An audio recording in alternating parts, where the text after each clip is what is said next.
we'll just go on to straight away. Any apologies for absence? Alison? No apologies. No apologies, okay. Any declarations of interest, members? No. No. Okay, we'll get the minutes of the last meeting for approval. Any comments for the members? Sorry, No, for noting, Ian, not for approval. Sorry? For Alison? noting, not for Noting approval. for Have been approval. approved. Yeah. So no problems. Okay, noted.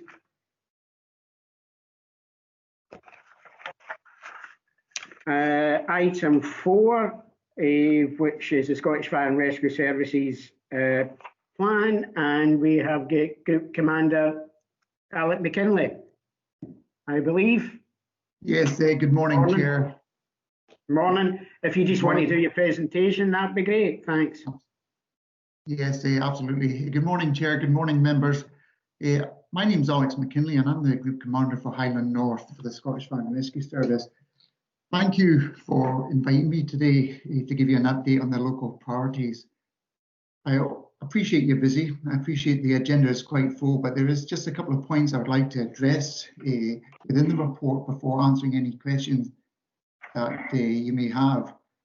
If we first of all look at accidental dwelling fires, you will notice that the figure for accidental dwelling fires remains very low, with only 3 incidents in this reporting period. This is welcome news when compared to the total number of incidents in the Highland area in the right-hand column, which shows 26. If I can put some contents into that, excuse me, that 3 incidents, these incidents were quite small. They were not protracted. They were minor incidents with very little SFRS involvements, which is good news for the community. However, the local managers and crews will continue their commitment to reducing these figures and won't rest until we can reduce them to 0. Deliberate fires, the figures for deliberate fires is up slightly from the previous year. Now, this may be attributed to predicted seasonal activity and the travel restrictions imposed by COVID-19, with many opting to stay at home enjoying camping holidays. The total number, however, remains low for this committee area, taken as a comparison for the whole of the Highlands. You can see that we are dealing with a very low number of these incidents, with 5 in this reporting period compared to 65 for the whole of the Highlands. And again, if I can give you some contents to these types of fires, these were predominantly grass and refuge fires. To tackle deliberate fires, including wildfires, bonfires, Scottish Fire and Rescue Service continues with targeting fire safety resources at seasonal fire-related topics such as muir burns, summer recreation, camping, candles, alcohol, cooking, etc. We will continue to promote best practice and partnership working through the Scottish Wildfire Forum and targeting key groups ahead of known peaks in wildfire activity. If we look at special services next, and in particular RTCs, shows an increase from the previous reporting quarter. But if you remember the previous reporting quarter, we were in full lockdown. However, there are only still 2 incidents of this type, and these have been a marked decrease in RTCs across the Highlands as a whole. And this can be again attributed to travel restrictions due to COVID-19. And again, if I can put some contents on these 2 incidents, they were low impact, low speed, and our involvement was predominantly making the scene safe. There was no physical extrication of casualties. The local managers and crews will continue to their commitment to work with our partners on road safety initiatives, with the district manager leading on this. Unwanted fire signals, false alarms. These figures of false alarms are lower for the same period in the previous year. This is welcome news, with our Prevention and Protection Department will continue to support our district managers to help reduce these figures in partnerships with the premise holders. And finally, if I could move on to station availability. The station availability and their current strength, these figures again on the whole reflect a good availability figures for the station establishments. So nothing really seriously to report that concerns me. But I would like to finish by taking this opportunity to praise the crews that continue to work tirelessly and provide operational cover to their local communities. And these figures of availability reflects their commitment. Recognition must also be given to the local employers who support our crew members when they leave their primary employment to attend incidents and training events. That was a brief synopsis of the report that I've submitted, and I'm happy to answer any questions you may have. But I'd also like to say that you've all got my contact details now. If after this meeting you ever want to contact me to discuss anything, I'd be happy to meet with you. Okay. Alex, thanks. Members, any questions? Alex? Yeah, No. sorry, I've maybe got a couple. Ian, thanks again, Alex, for the presentation and the overview. It makes really easy reading, and the commentary is always really helpful, because I kind of struggle sometimes, with too much presentation. But I think the commentary really, when I look at it and then look at the commentary, it explains everything. And I think we talked about this before. Was the deliberative fires? They're always a concern to see. But again, you've explained that, and within the commentary. Just going back to the last report, and it's something I asked about then as well. It's the false alarms. It's my kind of first question, and that was explained to me very well previously. But I just wondered, is it a cost? I mean, because it always surprises me the number of false alarms there are. Is the actual cost against a false alarm? Yes, there is a cost. I mean, I can look out the exact figures for you and speak to you afterwards. But of course, there's a cost when there is an alarm, whether it's a false alarm or not. We have to take our retained personnel, which the Highlands is predominantly retained with only one full-time station in Inverness. They leave their primary employer, and we have to pay them for a turnout fee. We pay them an hourly rate, and also there's a cost to the wear and tear of the appliance, the fuel, the equipment, etc. So there is also a cost, a financial cost, but there's also a road risk, a cost with an appliance blue lighting it to a potentially emergency. So that's why it is very important for us to drive down these figures, and that's why we're constantly engaging with premises that have, I don't want to use the word repeat offenders, but where there's a repeat of false alarms, we engage with them, and our fire safety audit teams will visit the premise to see what advice or what support we can give to help to reduce that number. We also have an unwanted fire alarm signal champion now within the Highland area, and his job is predominantly is solely to reduce these figures down. That's interesting. Thank you very much for that. And my only other question was looking at the station availability, and again we've discussed this before, and I just wondered, in respect of some of the stations there that are the staffing change, where there's obviously a decrease. I mean, the figures in general are really high, but I noticed that obviously Appleseed, for instance, is 26%, but that seems to be stable. And then there's Kinlochhughden down at 51 and kind of dropping. When do you become, what percentage do you become concerned when you look at these figures? Is it 51% and below, or is it a kind of red flag that you become concerned about? We're constantly monitoring station availability. Now, COVID's actually in some areas improved station availability. When people were furloughed, our availability went up. But in other areas where people had to go further afield to get work, it reduced. So it's been challenging times. Recruitment's continued throughout this challenging times. We hadn't stopped recruitment. And in fact, we're supporting districts. We're providing banners and increased advertisement, trying to get people in. With regards to an actual figure, we don't rest. We want 100% availability all the time, and we're constantly looking at that. And where we do see it reduced, we challenge it and we support the districts to get that availability back up. Yes, you mentioned there was a decrease in fear stations, but it hasn't taken the establishment that low. But we are recruiting, and it is quite challenging to recruit just now because we have physical tests and medical tests, and that's very difficult to do safely, but we are still managing to do that. That's great. No, thank you very much for that. Thank you. Okay, Bez.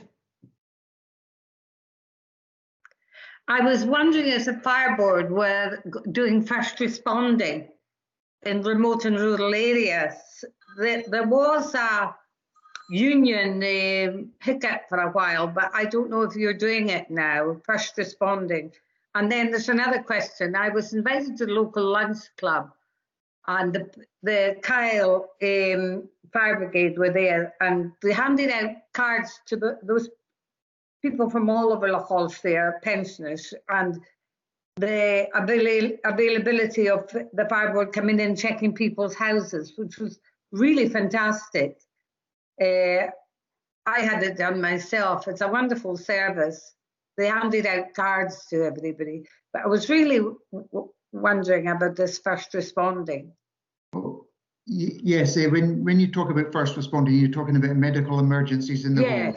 Yes, yeah. There is a discussion still ongoing with the Fire Brigade Union. However, I can assure you we are still responding, carrying out medical emergencies.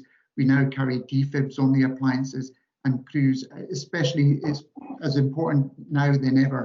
We are responding to out of hospital cardiac arrest. We are responding to medical emergencies with vulnerable people, such as trips and falls. Yes, I can assure you we are still responding and supporting the Scottish Ambulance Service with that. I think the second part of your question was to do with home fire safety visits. Yeah. The answer to that is, at the moment, because of lockdown, we are visiting homes that are high risk. When I say high risk, they have no smoke detection at all. So if we are notified of any premise that has, I can't believe this. Oh, can I just cancel that phone? Wait a minute.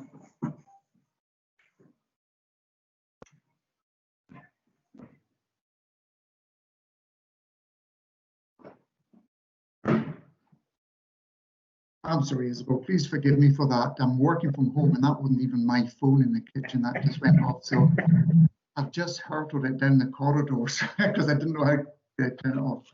So I'm sorry for that. So going back to home fire safety visits, we are responding to high-risk premises that don't have a smoke detection in it. We're also responding to premises that are at risk from fire-related crime, and that is our high-risk areas. Normal home fire safety visits have been suspended during lockdown, just to protect our crews and to protect spreading the virus to communities. So, and again, I'm embarrassed. I'm sorry about that phone going off. No, you're okay. This is a problem with doing video conferences. Phones going off is the least of it, to be honest. Yeah. At least I haven't got a cat jumping up on the table beside me, so which I've seen. Yeah, that's true. I'm sorry, Isabel, did that answer your question? What is the problem with the unions? Do they have the fire board recruits have to do special training for the first responding? Oh, absolutely. With regards to heart attacks and the defibs, there is additional training given in the use of defibs and that. But stats show early intervention of a heart attack raises the survival rate greatly. I would rather not give you my opinion on what the union's concern is. I think it's probably best if they answer. But yeah, some of the questions are around what training. They don't want the service to be, I think the comment was they don't want it to become a jack of all trades, but I certainly welcome the opportunity to support the communities through the emergency medical intervention as long as proper training is provided, which it is being provided, and proper equipment. Thank you very much. Thank you. Thank you. That's great. No, there was a couple of questions that I had, but both Alex and Biz's really mentioned them. That was the station availability, be Wellbeing, Kinlochhew, etc., and the visits, the home visits. Is the home visits take up in Westeros Strathpeffer been quite good? Has it been high, or do we need to give it more publicity? Well, I think the more important home fire safety visits from our partners such as social work, police, ambulance, NHS, they've increased and they're very welcome, and they are the vulnerable people we want to get to. But also the take up for other home fire safety visits from perhaps people that I would describe as less at risk is still positive and still good. Yes. Right.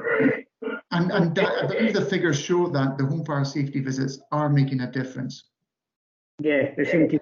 I mean, the figures are pretty good for our area, so we want to keep it that way.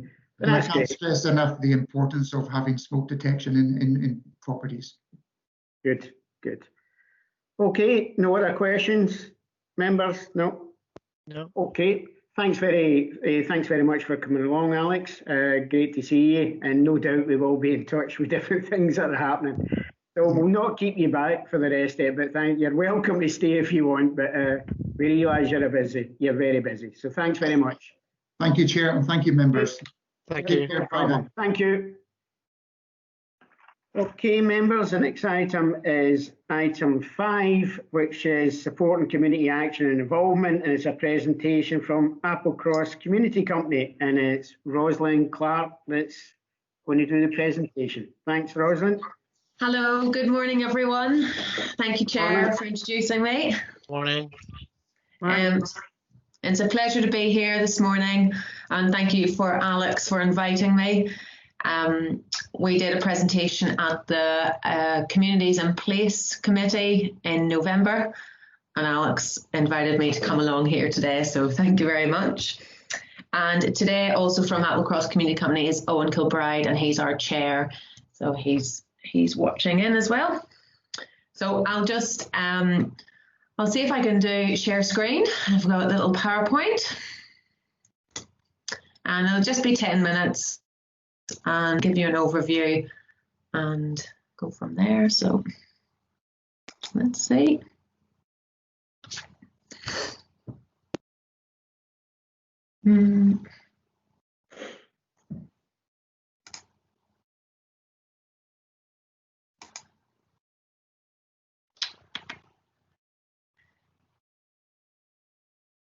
Okay.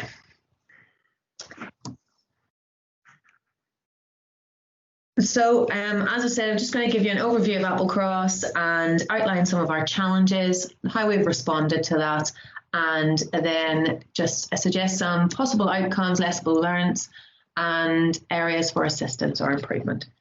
So Applecross, a home rig. It's our sanctuary here in Westeros, and we are very rural and remote here with 250 residents over 20 crofting townships. And so in Applecross, there are 3 main organisations. That is the Applecross Trust, they're the major landowner, the Applecross Community Council, and then the Applecross Community Company. And so what are the challenges in Applecross? Well, some people think it's the hairpin bends going over the Bialach, which might be true, but we've got some other challenges as well. Firstly, we have a housing crisis here, shortage of affordable housing, lack of access to land and crofts, and high percentage of holiday homes, which in turn pushes the prices of houses up. Employment, we are heavily dependent on tourism here, and even though that brings in lots and lots of jobs, they're often low paid and seasonal. There's demographic imbalance in our community. We've got an ageing population, and it can be difficult to retain younger folk in the community. Communication through the various organisations in our community. Historically, there's been a lack of transparency and lack of communication between. Services. Being so remote, we can see a decline in local services, and also our broadband could be better, just waiting on the R100 scheme, and also there are grid constraints in our electricity. And lastly, tourism. We're a very popular spot here in Applecross, and there are many pressures that come with the vast amount of tourists that come every year. So how have we as a community responded to these challenges? And basically we have done 3 main consultations over the last few years.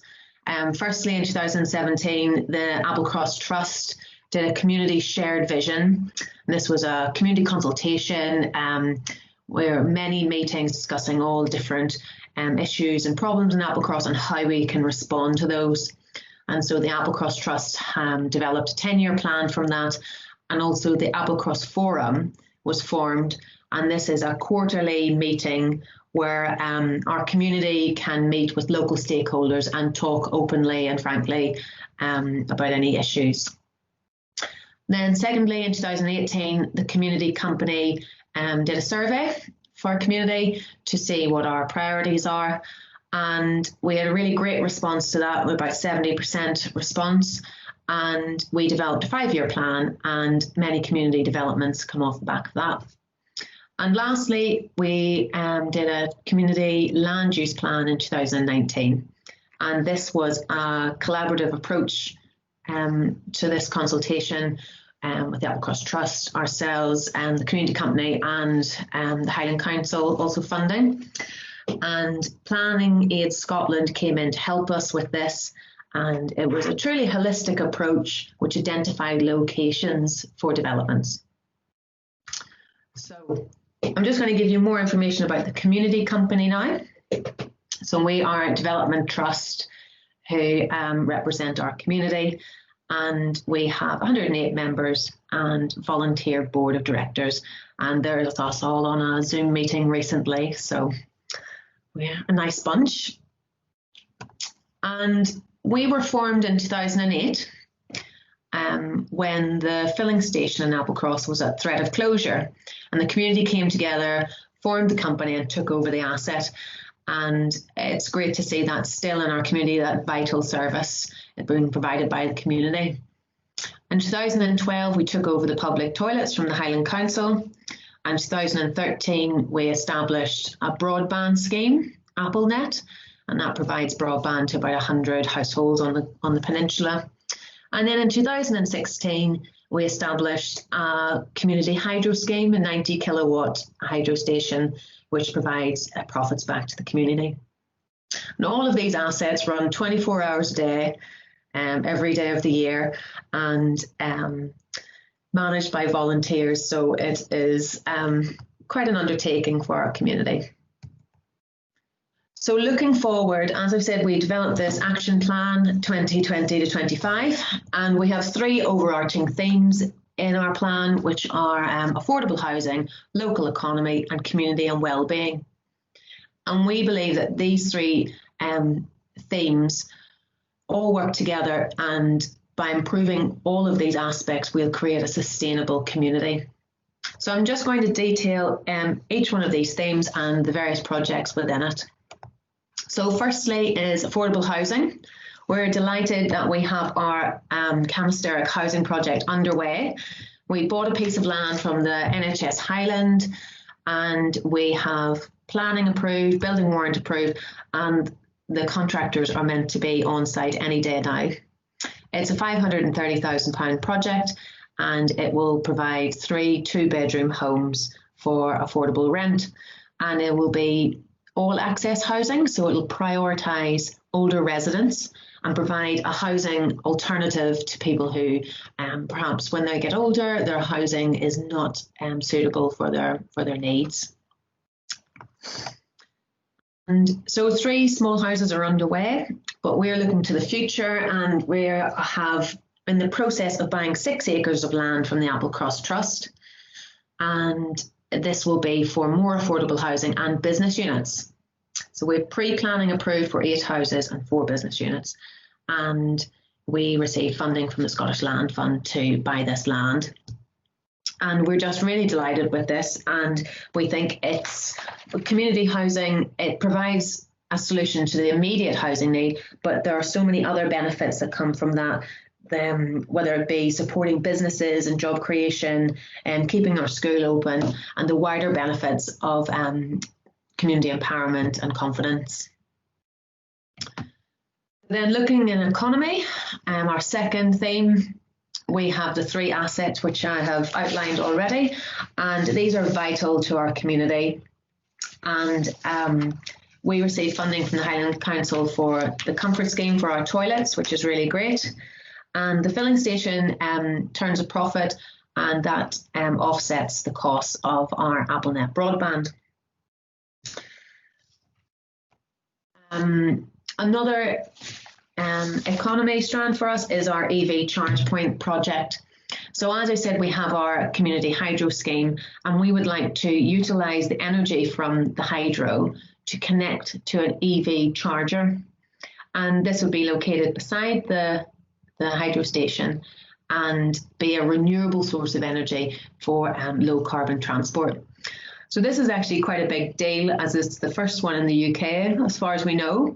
And it's very complicated, as we have to go from single phase to 3 phase. But we are delighted that we've finished our detailed design at this stage, and we have funding pledged from the Highland Council, £100,000, and we hopefully will be building something this year. We are not actively pursuing the visitor attraction at present, but we see this as something that could be developed in the future, and it would help address our tourism pressures in Applecross. So next is our community and wellbeing. A really great project we launched this year is the Appleseed Allotments and Community Garden. So through the forum and our community discussions, it was identified that a garden allotment was wanted by the community, and we identified land, leased it from the Applecross Trust, and then received funding from the Climate Challenge Fund. And we're just delighted that we have 3 staff employed, and we have a polytunnel and a shed established, and people just getting really into growing locally, composting locally, and it's just a wonderful asset for the community. Another feel-good project is our e-bikes project, and we received 10 electric bikes from Energy Saving Trust and Cycling Scotland, and we rent these out at £20 a month to our community. And the community have just really got on board with this, and it's wonderful to see people doing active travel through our community. Nearly there. So community woodlands, we are, apologies, my telephone. Community woodlands, we are in the process of buying 14 hectares of mature Sitka spruce woodlands, and this is funded by the Scottish Land Fund, and we are nearly bought it, hopefully at the end of this month, and then we plan to clear fell it and restock with broadleaf woodland. And owning this woodland brings so many benefits to our community. The ownership of the land gives us control of the woodland and the benefits that come from that in the future. And lastly, community COVID support.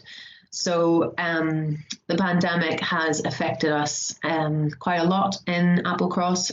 Tourism disappeared overnight, and as our economy is heavily dependent on that, many of our community have been struggling. So we formed a collaborative group with the Applecross Trust, the Community Council, the Healthcare Association, and we've received funding from various bodies to support our community through food boxes, seeds and composting support, delivering shopping, etc., all sorts of different things, and even just having someone to talk to, and having at a grassroots level, we can understand the needs of our community and how to respond to those. So thank you all for listening to that. I know it's a lot of projects, we've been busy.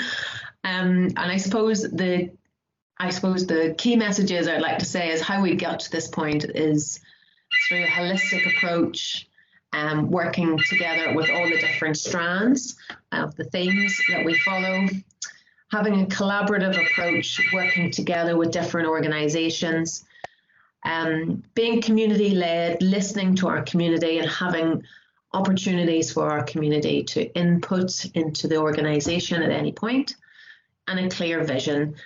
The plan is a perfect roadmap for us, and having a volunteer board, we may have changes in management, but the clear vision is there. So areas for assistance or improvement. This slide was a little bit tricky as it's hard to know how to go forward. Housing support, it's great to have support from the Highland Council as they're developing housing as well as ourselves. Retaining local jobs, having diverse opportunities in our community is great. Retaining local services, whether that's the school and the GP and local council jobs, and also improvements in the R100 broadband would greatly improve our community. And tourism management, and as I said, we have a lot of tourists come to Applecross, and just having a robust procedure for that would really benefit us. Thank you very much for listening. I hope that wasn't too long, and if you have any questions, I'm happy to answer those. Is that you?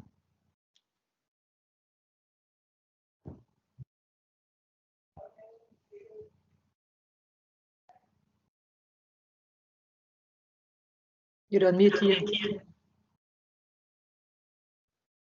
So am I. One of the phones in this office also went off back in the queuing about it, so I went mute. Right, start again. Thanks very much, Rosalind, for that. No problem. No problems. I've got a few questions myself, but we'll go to, matter of fact, we'll go to Biz first. I see Biz hand up first. Biz. I don't want to cover things that you want to cover here, but thank you so much, Rosalind. That was an excellent presentation. I did hear it in Inverness at the Infrastructure Committee, and I think it's wonderful what you're doing for your community. Do you contact other development trusts? Have you got a link? And I know there's one in Kyle Development Trust. Does one relate with the other? And sorry, the woodland you've acquired, what do you plan to do with the wood that you've bought? The felled wood, are you selling it to the community? Oh yes, and campervans that come to Applecross. Sorry, I've got something in my throat. The campervans, have you got waste disposal? Do you plan to do anything for waste disposal for them? There's so many go to Applecross.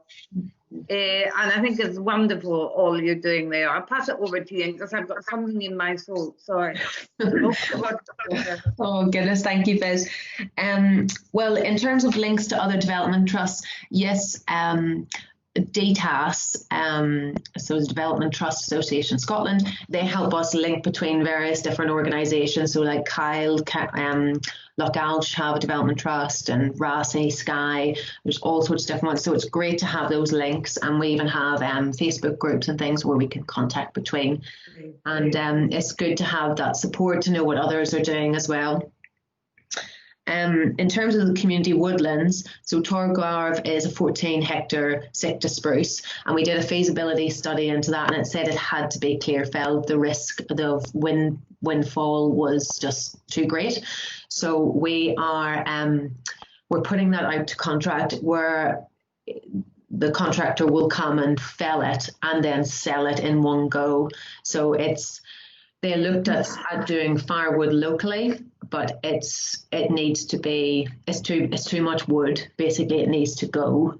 But what we're doing is any smaller trees, or I'm not an expert, but when you have a big tall tree, the bottom bit of it, which is thicker, you send that for milling, and then the top bit, which is a bit skinnier, it's too skinny to mill. So those bits will be kept for local wood for our community, which will be dried and made into firewood.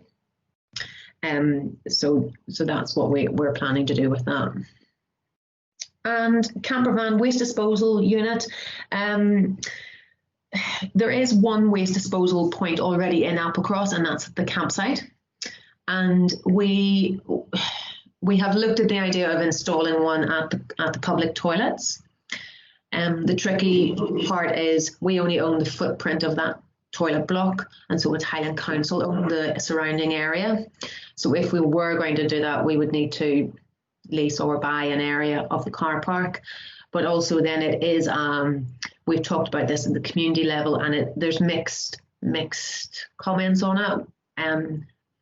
Like, for example, where we would suggest putting it is only a few hundred meters from the existing waste disposal unit. So Owen, have you anything more to add on that one? Yeah, yeah, it's a difficult one. Not only the waste disposal, but the whole campervan issue is a really big issue. So we've talked from probably over the last 5 years about waste disposal, and largely we've come down against it because of the growing problem of tourists of vans parking up everywhere, basically, and the sort of the issue that if we then provide them with toilets and waste disposal, there's less and less incentive for them to use the campsite. And we struggle with the whole tourism issue, but one of the things, obviously we primarily represent our members, which are the residents of Applecross, and our concerns are not just about the economic benefits, which they obviously are, and we live in a tourist industry now, but also to deal with to put the sort of residents' needs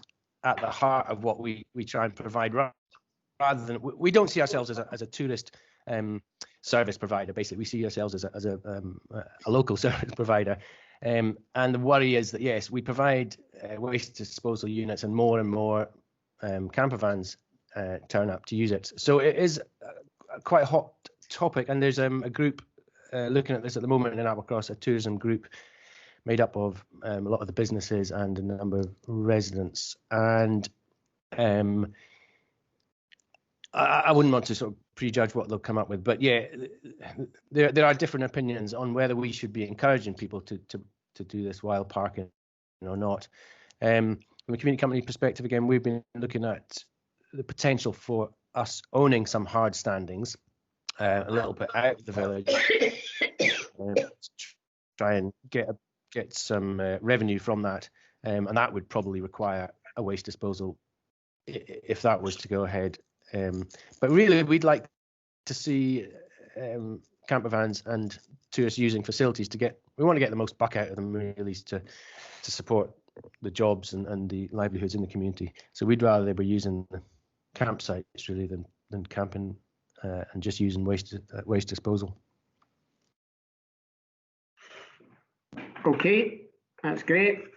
Alex, you have some questions? Yeah, thanks, Ian, and thanks, Rosalind and Owen, for the presentation. And obviously, like Biz, I saw it already and felt it needed to be told as widely as possible, because obviously, I mean, I live in Kishorn, so very familiar with Applecross, you're for me, you're to be commended, to be honest, as a community. You're just your initiative at the edge, and you just get on with it, and you've got a clear vision. Your community leads, the way you collaborate with each other is second to none, and you've just got this ongoing holistic approach that you keep promoting. So, you know, and that is shown in the way you work together. I mean, I obviously attend the community council meetings, but I always feel really well informed, and it's a breath of fresh air often, to be quite honest. And the way you, you know, it's the way you operate the land and look at the land, and you're thinking in respect of EV and the hydro scheme. I mean, it's, as you say, it's a first of its kind, and that's a huge initiative for other communities, and the way you're future proofing with land and the woodlands as well. And I think going back to what you've just been discussing about is your resilience, you know, because you've been through the kind of tourist boom and have been for many years. And also when that tourism boom went through the floor because of COVID, but it was the other aftermath, tourism aftermath, that you had to deal with. You showed your resilience there. And I'm glad that Highland Council were able to get involved to help you out there, because it was a real challenge with the waste and the rubbish and just the sheer volume that sort of appeared overnight. So, you know, again, I've enjoyed the presentation and listening to it, and there's so much to learn, I think, from the Applecross community.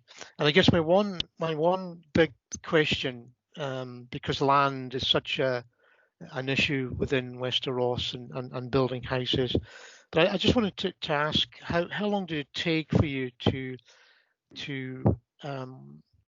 you know, for the land purchase, you know, from start to finish, where you're able to build houses on? I was just interested to know what that looks like, you know, because we're constantly challenged with housing, and land's the biggest issue, and you're working with the Applecross estate there. Yeah, that was me really. Yeah, thank you.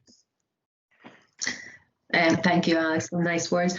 In terms of timeframes of land purchase, well, so we're buying. So for first example is the land beside the GP surgery. That's only 0.25 acres, and we bought that as an asset transfer from the NHS Highland. And I think it was Alison McLeod that started this project, and I think it was 2015 she started to ask for that piece of land, and it's taken a full 5 years to be able to buy that. And then in terms of the other piece of land at the hydro field, well, there's been conversations with the Applecross Trust for many, many years about buying land. And Owen, would you like to add more on this? I suppose. Well, yeah, it's been a long process, as you say, Ros. Pretty much ever since the company started, really, which was 10 to 12 years ago now. Goodness. So I suppose it's hard to know what to say on this. There were kind of comms issues, I suppose. We made a big effort in the more recent years to try and work more collaboratively with the trust, and that seems to be paying off. But yes, it's been a long game, to be truthful with you, and it's not over. You know, I don't think we still really understand them in terms of what, because our ambitions are not that grand. They're limited to a few acres, really, but we still have, it still is quite a struggle to manage to persuade them of our case. But to be fair, they are listening, and we are making progress together. So yeah, let's hope that does continue. Thank you. Okay, Alex. Okay, you know, thanks very much, Rosalind and Owen, for the presentation. Very good. I mean, To be honest, communities like yourself and Applecross out in the west, and lots of the different communities. I mean, we've been saying to them they really have to take the bull by the horns and do it themselves. Because the days of relying on the council or governments or anything else to understand the complete problem, it's just not there. I mean, you can get, there is money available. We all know that, but communities really have to, in a lot of places, basically step up and do it themselves, which is terrific. And it's great to see what you're doing. Some of the problems I know is, especially which I was going to bring up, was the land issue. And I know you've had problems with the Applecross Trust. This is a big problem, but it's not just Applecross. It's all over the Highlands. Now, to be perfectly honest, the Highland Council has been given money for housing by the Scottish Government, and there's money there. But the problems we are getting is land, believe it or not, especially in our area. And this is a big problem. And of course, it goes back to what we could say is a Land Reform Act that wasn't strong enough. We need to take on the big estates. We need to get some of this land back one way or another. As Alec knows, it's one of my bugbears in life. Regarding, I mean, some of the estates are good. I'm not going to get into lambasting every estate there is. Some of them are good, but a lot of them aren't. And we need to get this sorted out. The problem is if we do get land off the estates, which is a bit of scrub land, etc., a couple of acres, which is worth basically nothing, they want to charge what the price of a house is on it, which is ridiculous. That is not on. We're supposed to be a community. We're supposed to be working together, and it's just ridiculous that this is happening. That there actually is money there, but we can't get it spent because we can't get land in the Highlands. When you tell people that from Glasgow or Edinburgh, they look at you as if, but you've got plenty of land. No, we haven't, because we don't own it. So I'll stop there in the house and thing, but we do understand the problem. There's internal fights in the council, etc., internal fights in the Scottish Government, internal fights, I would suggest, not fights, but ways to do that in political parties, especially mine's and Alex. That's all I'll say. We know the problem. It's how we get round that problem is the biggest issue we've got. There is one question I would ask you, is the holiday home thing. Do you know the difference between what holiday homes they are and what holiday homes you could say that are just bought for rental, if you see what I'm getting at? So the rental accommodation. What I'm saying is there is people who have holiday homes and they actually just use it as a holiday home, but there is people that use it as businesses and rent it out, which is probably more my bigger bugbear than actually holiday homes. If you see what I know that's two different things. Do you know the percentage of the difference in your area? Shall I just speak to that, Ross? I don't know the percentages, but you're right. They're two very different categories. And from my perspective, the ones that are empty all year, apart from the 2 weeks, in some ways are a larger problem because they're not. There's then not any community spend going on. Yeah. Now, my preferred model would be that yes, we do have enough space here. We are a low employment area. So my preferred model would be that the locals own the holiday homes and rent them out to the tourists. That way the money would come into the community and stay in the community. Correct. But there's two things that are not happening here. One is there are people who obviously are buying homes for rented businesses, but because Applecross is kind of a victim of its own success, the housing bubble now has reached us in Applecross, and we can't. So locals can't really get on. Locals struggle to get a house for themselves, and have even less chance of getting a rented house to support the family. What we're noticing now is houses will sell without a buyer even showing up. Applecross now has that kind of reputation. So houses will sell.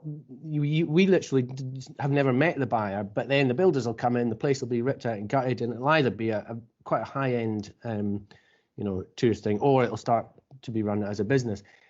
And people are just looking to put their money somewhere because there's no interest rates in the banks, etc. So people are literally using our housing stock to just park their money, and it is severely disruptive to our economy and our not only to find homes for people to live here, but to find places to run as businesses or to house employees. Housing employees in Applecross is a huge issue because obviously we have a seasonal tourist economy, and so therein is the thing in the tail of the tourist thing, is that the effect it's had on our housing has made it very difficult for locals to get a slice of that tourist economy.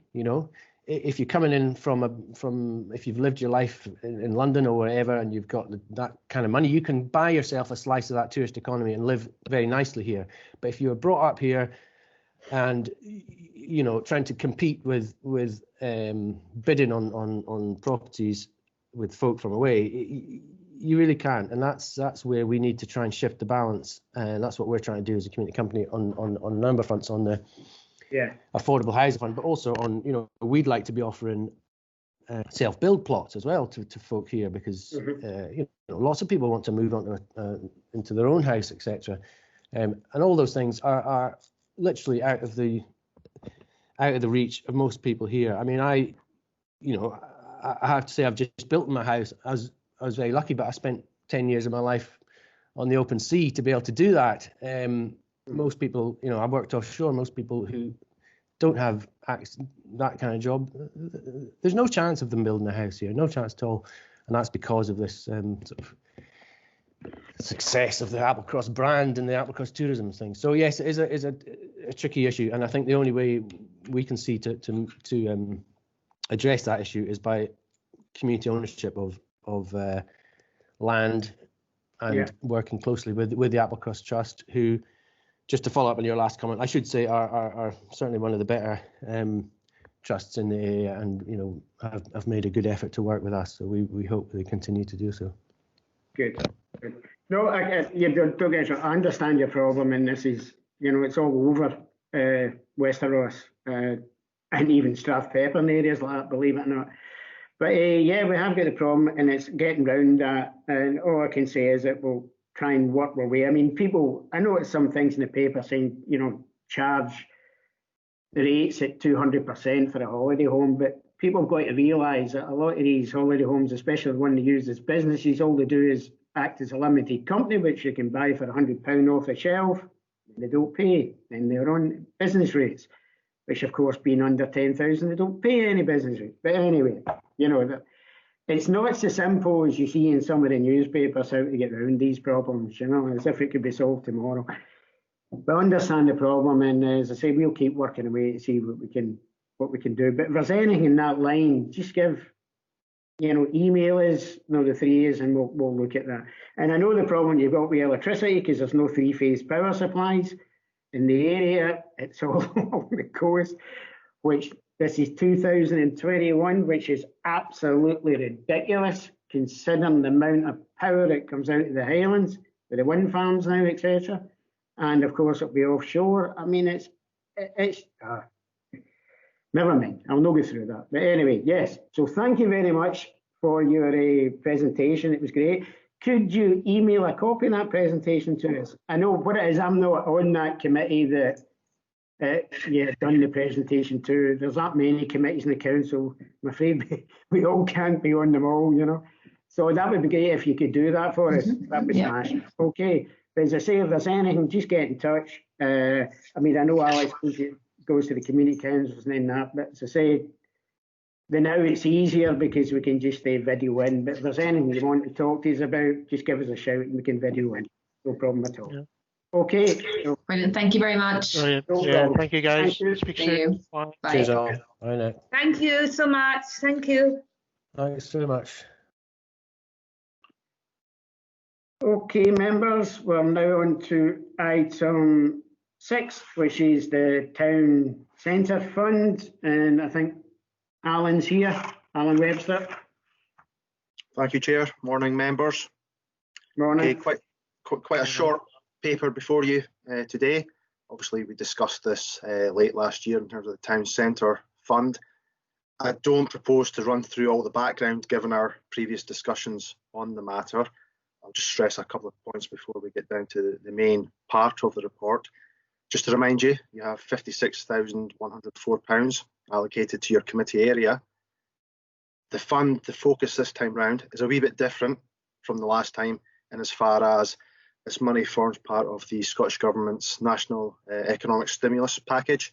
Therefore, there's very much a focus on supporting the construction sector, local tradesmen, contractors, etc. Obviously, there's only so much you can do with an allocation of 56,000 in that regard, but it's very much focused on capital and injecting it into local communities as quickly as possible. And when I say quickly as possible, the timetable is tight. Funds need to be committed by the end of the financial year, the end of March, and spent by the end of September. That's non-negotiable. Those are the grant terms that the Council have entered into with the Scottish Government, and those are the expectations. Now, I think when we discussed this back in November, the 16th of November to be precise, that timetable was one of the driving factors behind you members deciding on how you wish to invest this money. And at that meeting, you requested that we officers identify existing TCF projects grantees in the first instance to ascertain whether they needed any additional funds to complete their project. I think we're conscious of one grantee in particular who had requested funds, but at that time we didn't have any. And you also asked officers to speak to those existing grantees to determine whether they had any shovel-ready projects that fitted with the objectives of the fund. So if I move forward to section 6, which is the outcome of those discussions and basically forms the main part of the recommendation of the paper. Firstly, Allotments Harbour Trust. When speaking to the Trust, there had been slippage with their approved 1920 TCF project, but there was no issue with funding in that regard. The project is being delivered as previously approved in terms of the funding package. It's just slipping because complicated legal issues compounded by the situation with COVID, solicitors being furloughed, etc., etc. But the Harbour Trust, the project, the 19 be delivered at no timetable. We don't have any shovel-ready projects on the shelf that would fit the Town Centre Fund objectives this time round for the second tranche. So that leads me on to 6.2, which is Strathpeffer Community Council, our other grantee area. Now, as I say, they had approached the council before we knew about this second tranche of funding, looking for additional monies because they encountered a couple of issues with the existing project. So one of the things that they did approach the council about was funds for an additional pump for the fountain and waterfall cascade. At that time, we didn't have any money, as I said, but that was estimated to cost about £9,000. Essentially, you've got two pumps, which the guys rotate and maintain and refurbish. One of them is over 30 years old, so it really is reaching the end of its life expectancy. So the request is to purchase a new pump and build that into the rotation of the existing pumps. So the asset will always be operational and obviously extend the longevity of the asset. And then there was another existing aspiration that was to basically put an electricity supply into the gazebo at a cost of £1,000. So those were the two things that they had approached us for previously. In terms of the second tranche, there is absolutely no issue with those in terms of eligibility and deliverability. In terms of shovel-ready projects, obviously we're conscious that there's a lot of work taking place in Strathpeffer, a lot of collaboration between community groups, etc. And they do have what they deem to be shovel-ready. I would not disagree with them in that regard. This is moved to 6.2.1. Essentially, they would like to do some improved signage in the area, brown trunk road signs, basically attracting tourists and visitors to the area, just basically enhancing the current provision. And the final piece of funding prioritised, if it was to approve, was £28,000 for drainage works on the site of the new community park.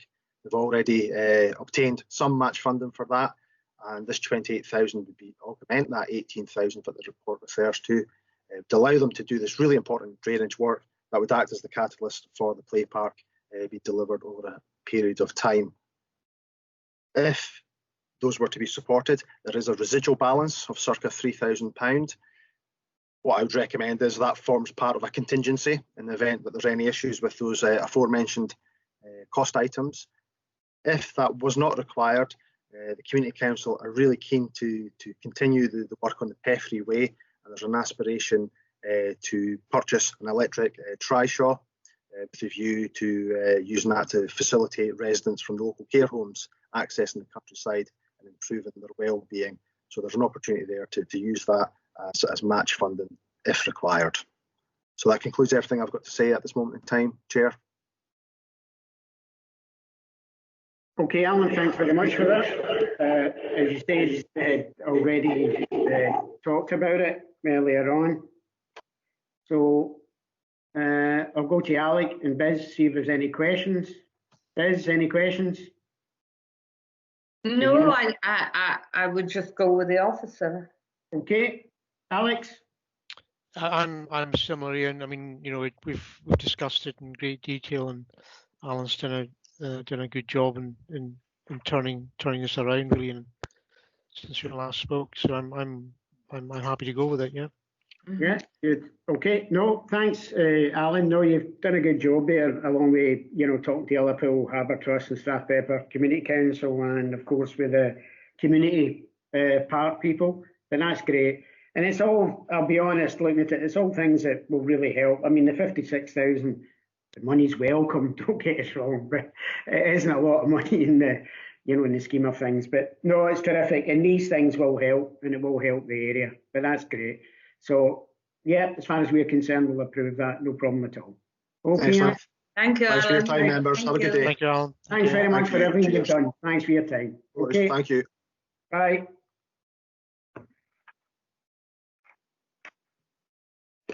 Okay, members, the next item was item 7. It's the Associated School Group overview. But due to what's been happening with education, of course, the COVID, the now lockdown, it's kind of overtaken the report now. They're a bit busy, so I've agreed that report should be withdrawn at this time, and we'll put it on the next meeting's agenda, and we'll go through it then in detail.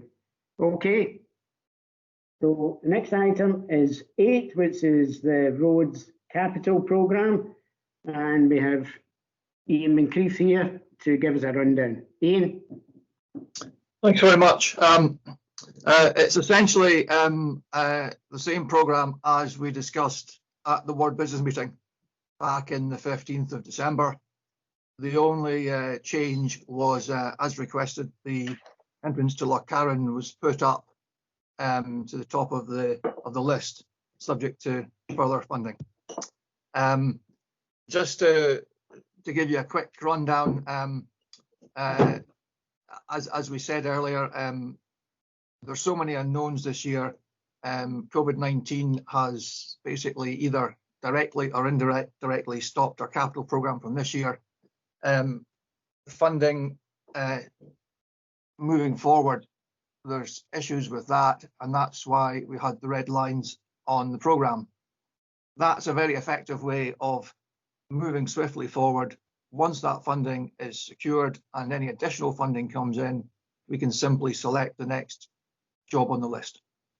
I don't think there's anything much more to say, so it's just take any questions.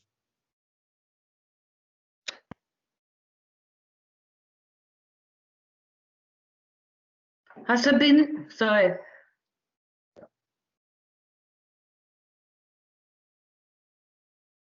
Mute. On you go, Biz. My apologies. I was wondering if it started the Boondaloch Road yet. No, that's not started yet, but it's still intended to be done at the end of this winter season. It is kind of subject to the weather, you know. if we had had permission to start with the capital works earlier, then much of the programme would have been completed by now. But because of the financial impact of COVID-19, the capital budget was withheld, suspended. So all those schemes, including Bundlock, had to be deferred until such times as we can get the budget back, which we did 2 weeks before winter started. And then, of course, we've now got winter operations restricting what we can do. As I said, if winter improves before the end of the financial year, it will be done this side. If not, then it will be done the other side of the financial year. And another area that I've had constant complaints about, and I've been speaking about it for 2 years, is the Strathpeffer Hill going into Ploughton, where the school bus, I know the schools are in lockdown just now, but there still are children going there with people who are carers. So that Strathpeffer Hill into Ploughton is dreadful. Yeah, I appreciate that there's many roads in Ward in Wester Ross, Strathpeffer and Lochalsh area, which are in poor condition. I can't fix all the problems. Even the lists that I've pulled together, even if I get all the additional funding that I would like, I doubt if I could resolve all those issues.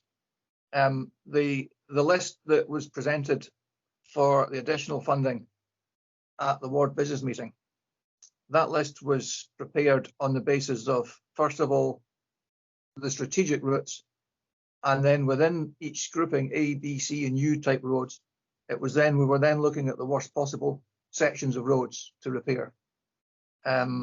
That seems the most effective way to try and get the best value for money.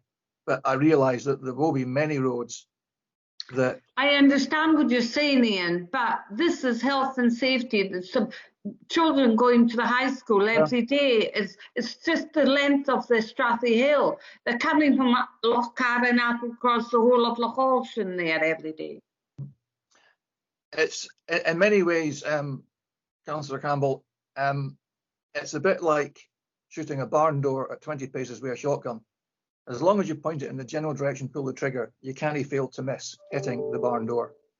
Can I suggest that if you want to make an amendment, we can put Strathpeffer Hill second on the list behind Lochcarron? Well, I have to see what the others think, but I think Alec would agree with me. He's spoken about the Strathpeffer Hill in the past too for the children. Alec?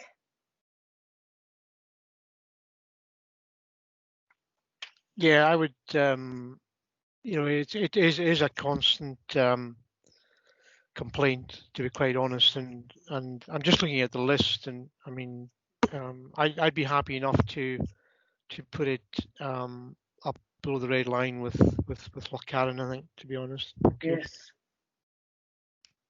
It is very bad, there's no doubt about it. It's potholed, repaired to death. This is the way I would see it now. Right, okay. What's the length of that road in the Strathpeffer Hill? It's not that long. Sorry, at this point in time, I can't give you the cost of repairing that road. It's not a long road, it's a hill. Yeah. What I would suggest is that we put it on the programme, and if we get funding, additional funding, then we will work through that programme as best we can. Okay. Okay, and right, if we can look at that to see what it's going to cost and see what it is. I'm looking at, you're talking about the east side of Lochcarron, which is about 1.4 kilometres, is that right? Yeah. So that's how I was asking, what size is this, what length is the Strathpeffer? That was all. So if you could have a look at that, anyway, and come back to our next ward meeting, and we can see where we are. We might know by that time a bit more if we're getting the extra money. Yeah. Do you know where going into the hill, going down into Plockton, into Plockton, Ian? Yeah, I know the thing. It's just the distance we're talking about. That was all. Mm-hmm. What I'm saying is, if it was a half a kilometre, then we could, you know, I don't know how much money we're going to get, Biz, and that's how I'm looking at that in a distance-wise. That's why I'm looking at it that way. That's all. But if you can look at that, Ian, that's great. Okay. Alex, you get any questions? Yeah, no, just really going back to Ian's comment. Thanks for the reminder about the side of Lochcarn, because I was going to raise it, but it's in there now. But we talked about before, because SSE were in there putting in a new substation and running along the road. I don't know if there's any, because I mean, the road has deteriorated probably because of that work that was going on there, Ian, but I don't know if there's any comeback we can have with SSE there. Yes, I've spoken to Mac about that section of road, and whilst they have made it worse, it was pretty bad beforehand. Yeah. So, and it's been like that for a number of years, slowly deteriorating. I really think it's now time that road basically gets an overlay. Yeah, I would agree. Yeah, because I've had quite a few claims in now. It's the only stretch of road that I've actually had claims in the last 2 months. So, yeah, from residents. We get a lot of claims. It's certainly an A-class road, and trying to get value for money, you're going to get more traffic on A-class roads than you are on some of the minor routes. Yeah. So it's well worth it. Okay, cool. Okay. But no, that was kind of me. Again, it's just getting to the stage of the disaggregated budget and all of this. That was really it. Yeah. Thank you. Yeah, that's the only thing. I think we've talked about the other stuff, you know, the roads and what roads are there, and see if we can get the extra money. I mean, the disaggregated budget, Ian, that is something that we really want to make sure is done. I know you've done it here. We've got, you know, 48% of the roads on, which was Ross and Cromarty. As you can see, that's one reason why we wanted our own committee, because we certainly weren't getting 48%, nearly half the amount of money spent in the West of Ross roads.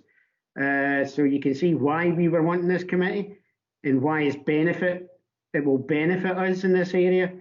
I know other areas might not benefit so much, but we really have to, you know, show what we are doing for our area, and that's why we're looking for this. So as I say, I think with the 48% there sitting, it shows that we really need this done in Westeros, because we've got huge problems with the roads, as you well know. So let's see if we can get through some of them. Let's see if we can get this extra money. Okay. Malcolm, I see your hand up. Do you want to speak? Thanks. I just want to let members know that that it's intended to bring a report on the additional capital to the E&I committee on the 4th of February. Yeah. And there'll be the allocation method proposed. So that will lead to a updated capital report coming to the area committee, the next available or next relevant area committee, where we'll set out the programme for the next 2 years with that enhanced level of funding. Right. So, sorry, keep going, Malcolm, sorry. So that, you know, obviously there has been a hiatus with COVID, but we're now in a position where that additional capital will be coming forward, and, you know, members will be in a position to make decisions on led preferably by the intelligence we've got on road condition surveys, and members will be, you know, at local area level be in a position to prioritise spend.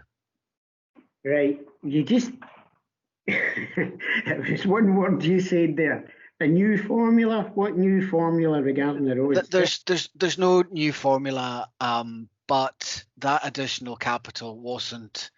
The paper is going to determine there are different elements, as was discussed at the time it was agreed. So there are strategic schemes, which, you know, are possibly bigger than any one area's, you know, individual disaggregated budget. There are the usual area disaggregated budget, but we've also got to build in fleet requirements, and also some element around active travel. So you'll see the report that goes to ECI, but there's no intention. There will be, of course, be a significant element of it that is maintained through that disaggregated budget approach. Okay, you got to just you probably know, Malcolm, but we had the two or three projects, and I'm not talking about the bypass. So we had a couple of projects that were going ahead and then they get cancelled to the main capital projects. So what I'm trying to say is that we did have stuff that was cancelled, and we've had no capital projects in this area for a long time regarding the road. Thanks, and I do appreciate that, and we just need to. Okay, it's 20 million quid over the next 2 financial years, if we can possibly spend that, and you know, I think there's a lot of work to do in terms of making sure that amount can be spent in the 2 years, but we'll obviously committed to doing our best. So part of this discussion will capture some of these bigger projects, and particularly looking at opportunities there might be for any match funding or whatever we can get. So you'll see that report and hopefully be able to support it, and then we'll come back to area committee with the West Ross element and move forward. Okay, we wait in anticipation for that report. I think I'm not on that committee, but I think that day I will be on that committee. I'll be definitely videoing in. Okay, that's great, thanks. So, any other questions for Ian? Not for Ian, but for Malcolm, yes. Is he just here purely about the roads? Can you confirm that he says Economic Development Officer for our area as well as Skye? Yes, that's correct. So, not the Economic We haven't seen you yet. Well, I'm just here. I thought you were here for the roads. No. So I think I'm coming to your ward business meeting at 2 o'clock, and I'll happily set out what the role is and how best to move things forward, looking at what happens in other areas. So I'll see you at 2 o'clock. Look forward to seeing you. Okay. Yeah. So any questions you've got, Biz, I would leave it for 2 o'clock. Okay, any other questions? Thanks, Ian. Ian. Okay. All right, Ian. Thank you, Ian. Okay, Thank you. right. Thanks a lot, and we'll catch you later, Ian. Okay.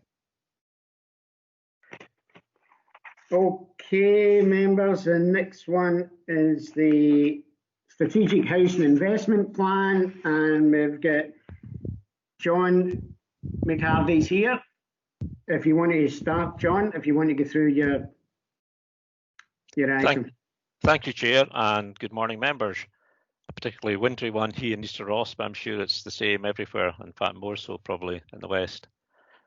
The Strategic Housing Investment Plan, which was considered by committee on the 4th of November, was approved in draft form on the proviso that we would visit, quite rightly so, the area committees and seek views from area committees, which we're be pleased to have, and then feed back to the main committee again.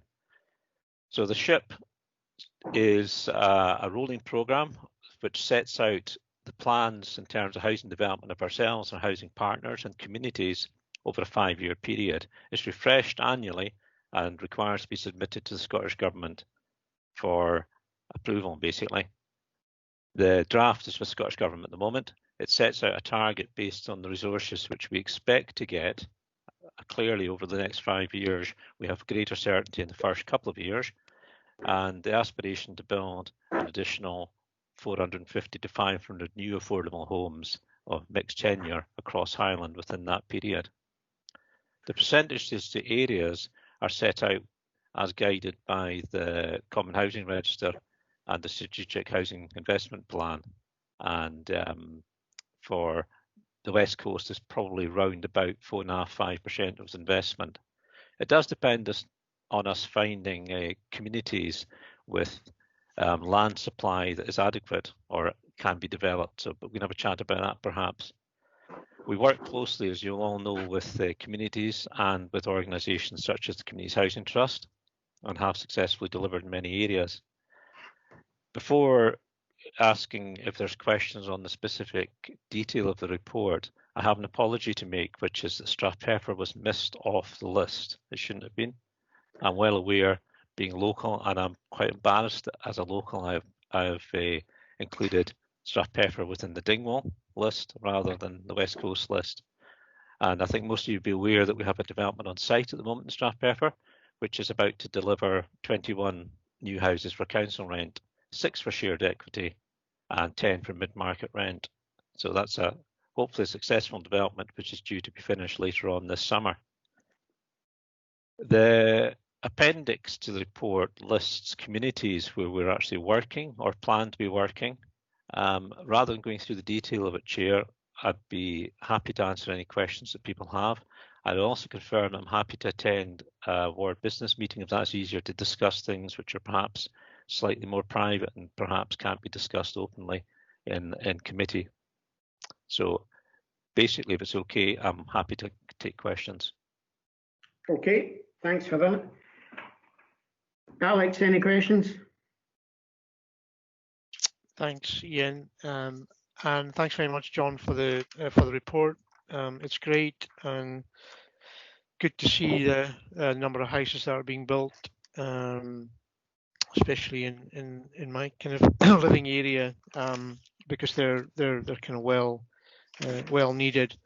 And having just been speaking to the team over in Applecross, you know, the land issue is always going to be the issue, and I was actually quite taken aback how long it took them to obtain the land to build.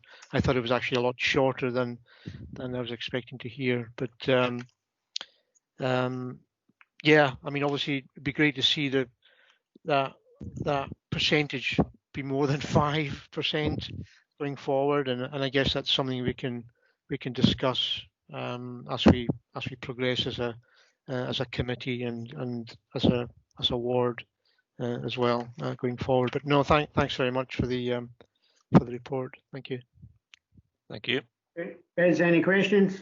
No, it's always good to see new houses going up, and I see we've got the one in Cloughton that we've got to retain in council stock. So I don't know have they started that one yet? No. The one in Ploughton, we've got Lochalsh and Skye Housing Association acting as our agents at the moment to keep it very local, and they've conducted various surveys and design work, and it's going out to tender imminently. So we're expecting a start in site probably towards the end of February, beginning of March. But what I can do is I can get an actual date for you, Councillor Campbell. It's all right. I'm on the Housing Association's kind of also. Glenelg and Dorney also I see are getting some houses, so that's good. I did ask them the Housing Association and they said it'd be a year before the Glenelg ones would start. Are they all held up with COVID? Sorry, Councillor Campbell, I missed that one. There's not good reception. Is the programme of houses held up the projects for starting with COVID? There's a great nervousness around about COVID, but I think it's fair to say that the effect has been less than we imagined it would be, and that's because of the very good planning that's been put in by contractors, and I think contractors should be thanked for their actual attention to the detail. I regularly attended site meetings, on-site meetings, etc., and site inspections up until March of last year, and I've only been on a site once since then. It's not necessary for me to be on site, so I've been respecting the safety and the health and safety issues, and respecting people who are having to work on sites and who want to work on sites and need to continue to work on sites. So I think the actual effect has not it's not been as dramatic as some people feared it would be. That will play out clearly in the next 6 months or so. But tenders are still coming in. Contractors are keen to get back working as they have. They're treating it very seriously. So the effect is less than we thought so far. Okay. Okay, Biz, no more questions. I think our computers maybe froze. Okay, we'll carry on at present, but I think the computer might have froze. Okay, no, that's great, John. Going through the report, I think, it'd be great if you could come to a ward meeting and we can have some discussions. I think the biggest problem we have, as you said, as you mentioned, was land. And I'll not go through it again, but we just had that with Applecross Trust, so I'll not go through my slight rant I had about it, regarding land and regarding some landowners, etc. But I think it is worth a conversation that we've got to realise we really have to do something, to get houses moving in the areas. Because in some of the areas, it's not the money for the house, and as you say, the problem is getting the land. So we really need to take a good look at that to see how we can get around this problem or what we can do to help going forward. Certainly have to come back and speak about that, Chair. Yeah. And I'm not speaking for the Highland, for the Small Community Housing Trust, but I'm sure that Ronnie McRae would be quite happy to join that discussion. Well, that would be great, because I think that is one of the discussions that we could take up a whole ward meeting, which we haven't got a problem with, and invite people in to see what we can do. We have no problem with that in our area, So that would be great. Okay. Okay, thank you. Alex, happy with that? No, that's good, thank you. Yeah. Okay, I don't see Biz, so she might have be having problems. Okay, right, I'll let you go, John. Sorry, I'm looking at this computer looking to see if she's coming back. And I just see my computer is trying to do a software change, so I'm just going to hit it to stop it. Sorry, I was looking to my right there. Is that right? Hopefully I've stopped it doing that. I'll be off the line soon. Okay, thanks very much, John, and we'll catch you later. But yeah, we'll arrange that with you regarding the ward meeting. That'd be terrific. Okay. Thank you. Thanks. Thank you. Stay safe. Thank you. Dot, are you still here? Yes, I'm still here, Chairman. I'm just checking. There's a message in from Alison. Biz has messaged to say that she's had a connection problem there, so has dropped out. But I take it in the meantime, it means we don't have a quorum. Yeah, do you want to, let's give it a few minutes to see if she comes back on again? Okay, so I take it that's as recording. Okay, due to Biz loss and connectivity, we're now haven't got a quorum because there's only 2 councillors left out of the 4, and we already had an absentee councillor this morning. So what we'll do is we're on item 10, which is the House and Performance Report, which is the last item. So we'll have to delay that item to our next full meeting in the next quarter. So thanks for everybody who's attended. Thanks, Alex. It's just a pity that's happened now, but there has been problems. I mean, it could be the weather, it could be anything. So hopefully we'll see you again. And remember, we have got a meeting at 2 o'clock this afternoon. Okay.